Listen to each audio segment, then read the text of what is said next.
Thanks for clicking on the video. Here on our minute, we're going to play Dungeon Quest, the revised edition, published by Fantasy Flight Games back in 2014. And what I'm going to try to do is a solo run. Now, before we do the solo run, we got to learn the solo rules, which are essentially the same as the core game, with some notable exceptions. The main thing to do is, first of all, to escape the dungeon, I actually don't need a loot card. I could have any treasure card. There are some treasure cards that don't say loot, but most of them actually do say loot. Regardless, I could use that to escape the dungeon. The other thing that is different is the combat. So when you do combat, you have to draw a monster card and have another player control that monster. But what we're gonna do here is draw the card, keep it face down, and I have to decide if I wanna escape or fight it first. Now, basically, I'm gonna randomize the monster deck. You could have the deck of 3 cards, shuffle it up, just pick the top card, and that would be the monster draw. However, there's an alternative rule that you could use for combat, and that is down here, fighting combat. At the start of each round, I could roll a single dice and consult the chart. On a 1 to 2, I suffer 1 wound. 3 to 4, you and the monster suffer each 1 wound. On a 5, the monster suffers 1 wound. And on a 6, the monster suffers 2 wounds. And so we're going to use this just to keep it simplified and not deal with those combat cards. And that is essentially all you need to know how to do solo play. Today, I am going to use the character, Brother Gurin. His special ability is each time I'm about to make an attribute test, I can suffer 1 wound on purpose to gain 3 determination tokens. I only could do this once per turn. After rolling a dice for Dragon Rage card effect in the treasure chamber, I can choose to reroll 1 or both dice at once, and I have to accept the second result. So that may mitigate a damage in the treasure room in the middle. His flavor text is, I shall never be free from transgressions of my past if I do not face this fearsome place. He has a strength of 3, evade of 5, armor of 4, and his best stat is luck at 9. His miniature is over here. This was done by PJ Minis. I'll put a link down below for his account. So if you contact him, if you want him to help you out with your board games as well. So thank you, PJ, for painting this mini. And we are about to get started. So let me get this game box out of the way. Welcome to the channel where we munch on multiple nerdy things, from board games to Dungeons and Dragons, comic books to toys, video games on Saturdays, and gamer snacks on Sundays. We also do monthly giveaways. And for the joyous summer months of June and July, we're going to do a pair of authentic TSR D&D products. I'll put a link down below how you could win this awesome prize. If you're watching this in the future, I'm sorry you missed out. You could click our main channel page for our current giveaway. And if you do enjoy the video you're about to watch, hopefully consider hitting that like and subscribe. It's free to you and helps us out on the channel. Thank you for watching. I'm going to start in the top corner here. We'll put the player board right here. The other thing I'm going to do is have to draw a rune card to start off with. And it looks like I'm going to start with a rune of death. So if I see an ambush card, I can discard it. Okay, so we'll put that over here. We have our box of dungeon tiles ready to go. I'll put this here for now. And I think we are ready to start our adventure. So I need to advance the sun track, and I'm gonna head off in this direction. Let me draw a tile here to see what we get. And unfortunately, this is a T intersection that heads to the wall. So basically, I can only go that way. So I'm gonna advance into this room, draw a dungeon deck card, and it looks like I face the Curse of the Wizard. I roll 1 die, and let's do that right now. It's a 2. So basically, I'm gonna have to rotate this chamber clockwise 90 degrees. Well, actually, it's not this chamber. It's rotate all corridors. So I guess there's no corridors here. Yeah, so basically nothing happens. Corridors would be a room that has just an adjacent directions to go, but no dungeon deck card to draw. So it's my second turn, so we're gonna advance this card, that token, and draw a new tile here, and at least now we are heading in the right direction. So we are gonna put our miniature there and draw another dungeon deck card and see what we get this time. Oh, it's an ambush. And I do have this Rune of Death, so I could just cancel that out. Let's do that right now. Okay, we'll advance the token and go in this direction. So far so good. Oh no, this is bad. It's actually a dead end. So I might have to backtrack and go here, wasting valuable turns, because once the sun sets, I will be trapped in the dungeon if I don't escape with at least one treasure. So I will be in this room for now. I have to draw another dungeon deck card, and it is a dead adventure. And I could choose to loot the corpse, and I think I will do so. Maybe we will find something helpful. So we'll draw a card from the corpse deck, and we find an unstable potion. So this potion can let me heal up or suffer some damage or even cause instant death. So we'll just put this in our inventory for now. So now my next turn, we'll advance the sun token, and I will have to unfortunately backtrack. We draw another dungeon deck card. It is empty, thank goodness. We'll advance the token again, and I'm gonna backtrack even more. Draw another dungeon deck card. And this time I trigger a trap. So we'll draw a trap token, or trap card that is, and I find some poisonous snakes. I gotta roll the die, and I suffered 2 wounds. To represent my damage, I am gonna use a 20-sided dice and denote how much damage I have. So I currently have 2 points of damage. We like to use dice in our board games rather than litter it our field with a whole bunch of tokens. So it's now my next turn, and I will actually have to go back into the tower. I don't win the game. I actually have no treasure at all. Well, I guess I do have a loot, but there is no gold value. All right, so that was one action. Now my other action is to go in this direction. Draw a token. And it looks like it is a corridor. So this would be one of the corridors that would rotate with that Curse of the Wizard. Because it is a corridor, I have to immediately move again. I'm drawing another tile here. And we have actually an entrance to the catacombs here. Or I could head off in this direction. Obviously this way is blocked off. I do have to draw a dungeon deck card. This time I find a crypt. So I can explore it for treasure. If I do, I draw a crypt card, and I guess I will do that. It is unfortunately empty. Another action I can do is search this room because there's a torch, but I want to head towards the treasure chamber. So I'm going to advance the sun token and draw another tile here. Looks like we got a large chamber heading off in every single direction. I will draw a dungeon deck card, and I find a trap, unfortunately. So we'll draw a trap card. Explosion! Suffered 4 wounds and lose my next turn. So that is very unfortunate. All right, so 4 wounds, and that would make me have 6 damage total now. And here is the 6.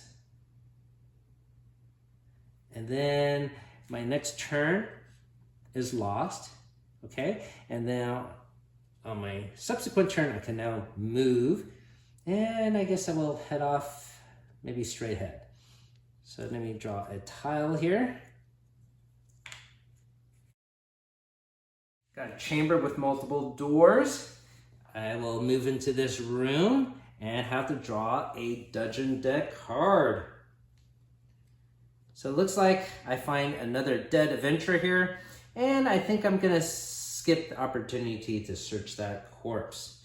I will move on to my next turn and advance the sun token there. And to go through a door, I have to get a door deck card. I'm gonna go in this direction, but let's see if I could even pass through this door. And the door does open, thank goodness, it is not jammed. So let's get a new tile here. Unfortunately, it is a dead end. I do end up in this room though and have to draw a dungeon deck card, and it is empty.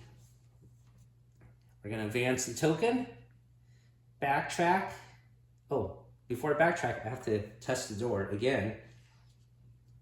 It does open, so I am in this room, and draw another dungeon deck card. Oh, this card was shuffled in the wrong deck. Apologies. And this is a dead adventurer. Another one. Well, I guess they're just falling from the sky. Anyways, I will skip searching that. So I lost some actions that way, getting backtracked here and backtracked here. So we're going to advance the token. I'm going to try to go this way and test the door. It does open. We're going to draw a tile, place the white arrow in the direction I'm coming from, and head off into this room. We're going to draw a dungeon deck card, and it is a crypt. So crypt sometimes actually has some pretty good loot in there, so I will try to draw a crypt card. And wow, it's another unstable potion, so I can use this to heal up. I will now advance a token and head off in this direction. Let's see what happens. And we get a chamber with 2 doors on the sides, but at least that's not in the direction I want to go. I want to go straight ahead. I'm going to draw a dungeon deck card. Uh-oh. So an ambush. So this time we actually do have to fight the monster. We're going to draw a monster card, and I'm going to have to decide what I want to do first, if I want to evade or fight. And I'm actually down half health. So I'm going to try to evade, and I am going to suffer 1 wound on purpose. So this now goes up to 7 here. And that's a bad thing about using dice. If it's too hard to find the number, it can take some time, but okay. So I have 7 damage. I'm going to get 3 determination tokens. So here they are. So we'll stack them up right here.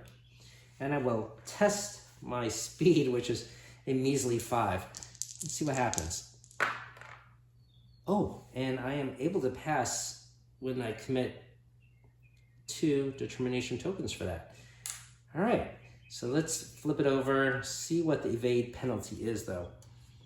And it's just 2. All right, so I do have to backtrack though. And I suffered 2 more damage, so now I'm up to 9 here, 9 damage. All right, so this card goes away, but I do actually have to put a monster token into a tile here. So if I have to get back into that room, I will have to fight another monster. And yes, it's not fighting the same monster, it will actually be a different monster. It's supposed to discard the monster card that you drew. All right, so that is the end of that turn. I am, you know what, maybe I will try to heal up. I can do this at the start of my status phase. So before I even advance that token, I can roll 2 dice. I'm gonna try my luck with an unstable potion. I get a 8. So I heal up 3 wounds. So this 9 goes down to a 6. All right, so that is good fortune. And what I'm gonna do is advance this token now and go off in this direction. Oh no, look at this. This corridor is going off in the wrong direction. It's technically a chamber, so I have to draw a dungeon card. That's what that icon means there. And this time it is a razor ring attack. Good thing I healed up. I'm gonna roll a die. I suffered 3 wounds. So now I'm back down, I'm back up to 9 points of damage. Now I have a decision what to do. I mean, I guess I could head back here down to the catacombs and somehow end up there. Maybe I sort of just want to escape and find some loot on some dead bodies because I'm running out of time. I have half of the game already done. So I'm going to go back this way, see what we get. I'm going to advance this token. It is straight chamber. And I'm going to draw a dungeon deck card. And I actually do have some loot. So good fortune there. I won't end up empty-handed if I just escape right now. The other thing I could do, of course, is search a room, but I do have my goal of getting some treasure. Probably not going to be a high score in this solo run, but something's better than nothing. So we are going to advance this token and try to make our way out. So we'll see what happens when I go in this direction. I might get walled off. Uh-oh, and I do. So I still have to enter this room and draw a card. Oh, it's more gold. Thank goodness. All right, but now I'm a little bit stuck. And what I could do is actually search a room. Sometimes you might get lucky with a secret door card or something of that nature. So that's what I'll do. I'm gonna advance this token and search the room. And I'm gonna put a token here to denote that I have searched it. You can only search once. We'll draw a search card. And it is unfortunately empty. Nothing found in that room. Okay, well, we're gonna advance the token. I'm gonna have to backtrack. So we're gonna head off in this direction, draw another card here, another unstable potion. We are gonna advance a token, advance this direction, draw another card. This is a bottle imp. So if you exit the dungeon, I can roll a die, and if I get a 1 through 3, I have to discard one of my loot cards at random, but on a 4 to 6, I get to draw a treasure card. So let's keep that here for now. We're gonna advance the token again, and I'm really running out of time here. I'm gonna head this way, and actually 1, 2, 3, 4, 5. 1, 2, 3, 4, 5. I might make it. I might make it. As long as I don't get delayed. Okay, so let's see. Draw this card. It's a dead adventure. I don't want to risk anything bad happening, so I'm going to leave the corpse alone. I'm going to advance this token again. I have to test the door though. It opens, thank goodness. It is not jammed. So I end up in this chamber and open up a deck card. It is a crypt card. I'm not going to explore it. I'm going to advance the token again, end up here, draw another dungeon deck card, is empty, advance the token, end up here, draw another card. It is a crypt. I'm going to not explore it, and then I'm going to advance the token again, and this is actually a corridor, so I get to move again for free, and I made it out. I made it out. Now, what I could do is roll for a treasure card. And I think I'm gonna do that. So let's roll. It is a 2. So I have to discard one of my treasure cards by random. I only have 2 of them. So let's see. We'll get rid of this top one, and is the 30. That means I get to keep the 40. So in my solo run for Dungeon Quest Revised Edition, the brother, Gurin, he has ended up with 40 gold pieces. Not the highest score I've ever gotten, but certainly not the lowest score. Sometimes you end up with some treasures that are only worth 1 gold piece. So at least it's not that. All right, so hopefully we're entertained a little bit with this solo gameplay. Gives you an idea what this game is about if you've never seen it before. The original edition came out in the 80s, and even though this particular edition is hard to find, I hope they do one day do a reprint. Hasbro did a reprint of Talisman recently, and maybe Hasbro will do a reprint of Dungeon Quest. That would be very exciting, make it more accessible for everyone. Certainly, if you ever find a used copy, or even get lucky find a sealed copy like we did, definitely pick it up. I highly encourage you to do so. I do think this game is quite entertaining. My daughter and family and other friends love it quite a bit as well. The great thing, of course, are the dungeon tiles where you get to explore. I think what I will do one day is get a large pouch to put all these tiles in. That way I could store them in the pouch and not have to turn them all upside down. That will make setup and cleanup a lot faster. I think that's one thing we will do. I don't know what you think about the combat in this game. As I mentioned in other videos, the card-driven game can be a little bit tiring. I wish they just kept it with the dice and maybe even print that table on the side so you don't have to reference the book all the time. I think that would be great. Or just put it on a little cheat card for player aid. But that would be it. I do appreciate you guys watching. As always, keep on adventuring out there.